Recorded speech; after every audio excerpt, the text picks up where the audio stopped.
Commander Zixthral of the Galactic Preservation Council stared at the security footage with all four of his eyes wide in disbelief.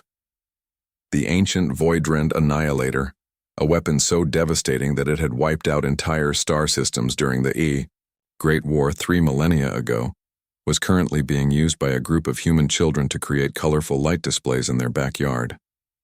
"This cannot be happening," he muttered, his tentacles writhing in distress.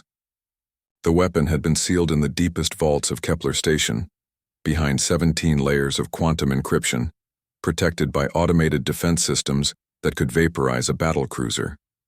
The Council had spent centuries ensuring that no species would ever again possess the power to unmake matter at the molecular level. Yet somehow, in less than 6 standard hours since humanity had been granted research access to the artifact, they had not only bypassed every security measure, but had apparently mass-produced the technology. His aide, Lieutenant Corvin, approached, nervously. "Sir, we're receiving reports from across human space. They're calling them Aurora generators and selling them at something called hardware stores." Zixthral's primary brain sac throbbed. "Get me Admiral Chen on the priority channel. Now." The holographic projection of Admiral Sarah Chen materialized moments later, her weathered face wearing an expression of barely contained amusement. Behind her, Zixthral could see what appeared to be a construction site where humans were using modified Voidrend technology to... Were they building a shopping mall? "Admiral," Zixthral began, his voice trembling with the effort to remain diplomatic, "we need to discuss the unauthorized reproduction of the Annihilator." Chen shrugged. "Unauthorized? Your council gave us research permissions. My daughter..." Jenny figured out the basic principles in about 10 minutes. "Turns out your ultimate weapon is just a really inefficient particle manipulator. We've been using similar tech in our industrial 3D printers for decades." "Inefficient?" Zixthral sputtered.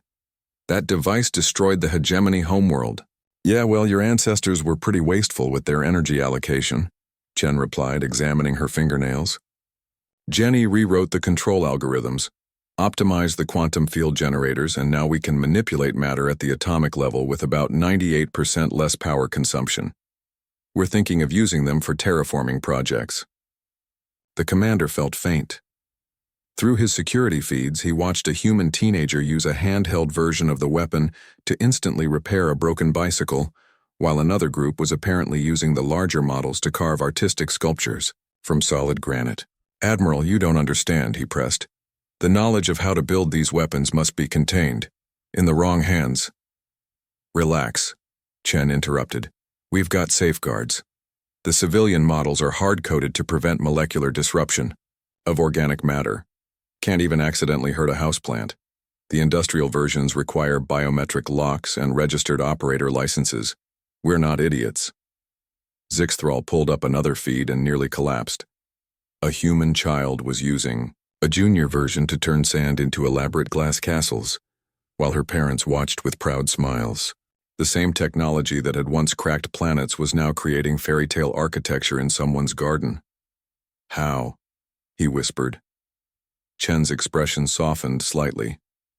"Commander, can I ask you something? When your people first discovered fire, what did they do with it?"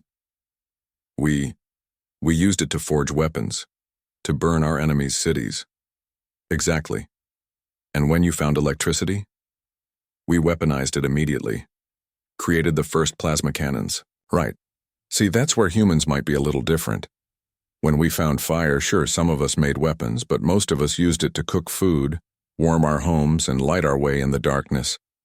When we harnessed electricity, we didn't just build weapons. We built cities that never sleep, machines that could think, and ways to connect every human on our planet." She gestured to something off-screen. "Your people built this thing to destroy. We see it as just another tool to create." Zixthral watched his feeds in stunned silence. Humans were using the Annihilator technology to clean polluted waterways, construct emergency shelters for disaster victims, and even create new art forms. A group of artists in New Tokyo had used it to turn an entire abandoned building into a crystalline sculpture that sang in the wind. "The safety protocols," he began weakly, "are actually pretty solid in your original design," Chen admitted. "We just made them more intuitive. Added some fail-safes.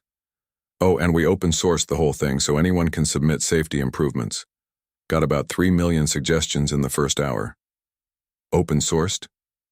Zixthrol felt his third heart skip a beat. You made the designs public? Of course. Best way to ensure safety is to let everyone examine the technology.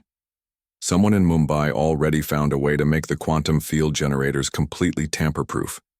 Kid in São Paulo figured out how to make them self-diagnostic for maintenance issues.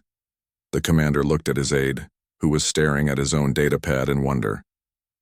Sir, Corvin said softly, I'm reading reports that human children are using these devices to solve the housing crisis on Proxima Colony. They're converting asteroids into habitable structures in real time.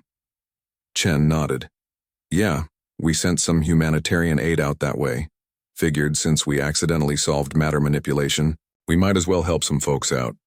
Zixthrol slumped in his command chair. 3,000 years of careful containment, undone in an afternoon by a species that looked at a planet-killing weapon and thought, hey, this would make a great construction tool.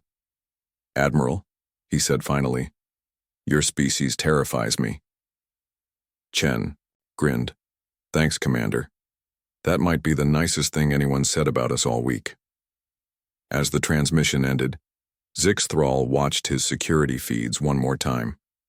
A human grandmother was using a pocket-sized Voidrend device to perfectly repair her antique China tea set, while somewhere else, a young couple was using the technology to build their dream home in what had once been a barren wasteland. Perhaps, he thought, there were worse fates for an ancient weapon than becoming humanity's newest toy. His aide cleared his throat. Sir, we're receiving a transmission from the Human Trade Consortium. They're offering to license the improved safety protocols to other species. They say the first upgrade package is complimentary. Zixthrol closed all 4 eyes and sighed. Put them through to the council. And Corvin? Yes, sir? Start drafting our resignation letters. Something tells me the galaxy just became a very different place.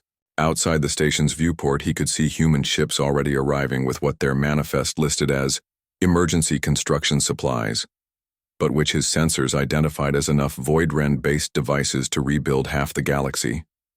Somehow, that thought was less terrifying than it should have been.